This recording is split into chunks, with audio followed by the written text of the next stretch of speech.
Article 4. Whether the will of God is the cause of things?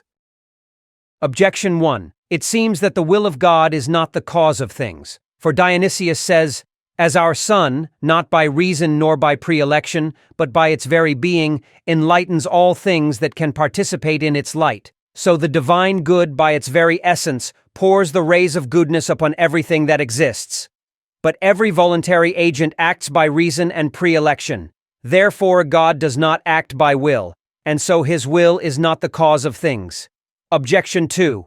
Further, the first in any order is that which is essentially so, thus in the order of burning things, that comes first, which is fire by its essence. But God is the first agent. Therefore he acts by his essence, and that is his nature. He acts then by nature and not by will. Therefore the divine will is not the cause of things. Objection 3. Further, whatever is the cause of anything, through being such a thing, is the cause by nature, and not by will. For fire is the cause of heat, as being itself hot, whereas an architect is the cause of a house, because he wills to build it. Now Augustine says, because God is good, we exist. Therefore God is the cause of things by his nature, and not by his will. Objection 4. Further, of one thing there is one cause. But the created things are the knowledge of God, as said before. Question 14, Article 8.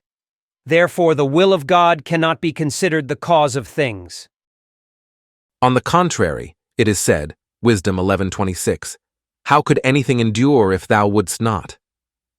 I answer that, we must hold that the will of God is the cause of things, and that he acts by the will, and not, as some have supposed, by a necessity of his nature.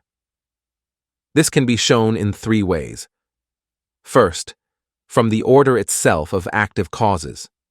Since both intellect and nature act for an end, as proved in Physics 2:49, the natural agent must have the end and the necessary means predetermined for it by some higher intellect, as the end and definite movement is predetermined for the arrow by the archer.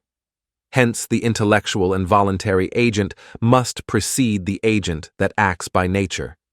Hence, since God is first in the order of agents, he must act by intellect and will. This is shown, secondly, from the character of a natural agent, of which the property is to produce one and the same effect. For nature operates in one and the same way unless it be prevented. This is because the nature of the act is according to the nature of the agent, and hence, as long as it has that nature, its acts will be in accordance with that nature. For every natural agent has a determinate being. Since, then, the divine being is undetermined and contains in himself the full perfection of being, it cannot be that he acts by a necessity of his nature, unless he were to cause something undetermined and indefinite in being, and that this is impossible has been already shown, Question 7, Article 2. He does not, therefore, act by a necessity of his nature, but determined effects proceed from his own infinite perfection according to the determination of his will and intellect. Thirdly, it is shown by the relation of effects to their cause. For effects proceed from the agent that causes them, insofar as they pre-exist in the agent, since every agent produces its like. Now effects pre-exist in their cause after the mode of the cause. Wherefore, since the divine being is his own intellect, effects pre-exist in him after the mode of intellect, and therefore proceed from him after the same mode. Consequently, they proceed from him after the mode of will, for his inclination to put in act what his intellect has conceived appertains to the will. Therefore, the will of God is the cause of things. Reply to Objection 1. Dionysius in these words does not intend to exclude election from God absolutely, but only in a certain sense, insofar, that is, as he communicates his goodness not merely to certain things, but to all, and as election implies a certain distinction. Reply to Objection 2. Because the essence of God is his intellect and will, from the fact of his acting by his essence, it follows that he acts after the mode of intellect and will. Reply to Objection 3. Good is the object of the will. The words, therefore, Because God is good, we exist, are true inasmuch as His goodness is the reason of His willing all other things, as said before. Article 2, Reply to Objection 2.